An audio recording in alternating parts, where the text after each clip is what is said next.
So how would Pakatan government solve this matter?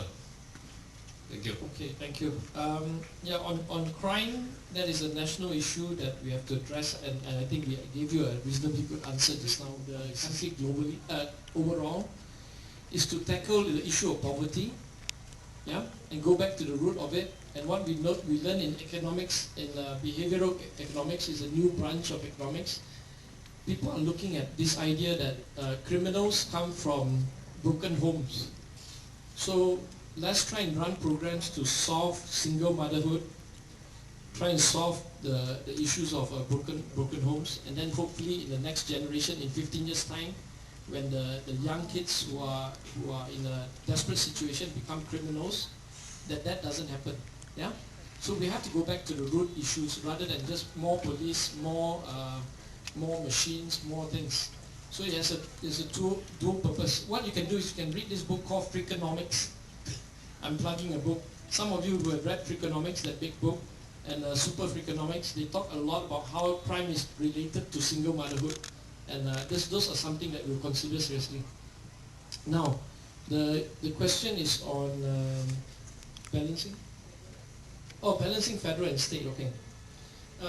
The principles in Malaysia, because we are federalism, all matters relating to land belongs to the state, yeah, except for certain land that the federal government acquire from them, or Labuan or KL, that's under federal territory.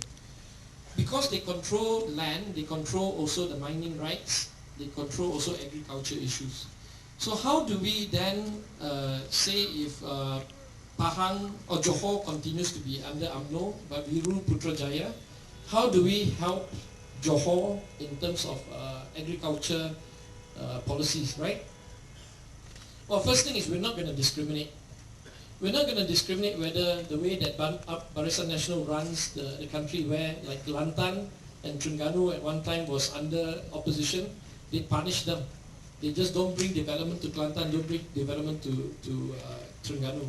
For us, we will try to give as much as possible on the same equitable level of support to Johor, despite it being a Barisan Nasional, most likely to be a Barisan Nasional state.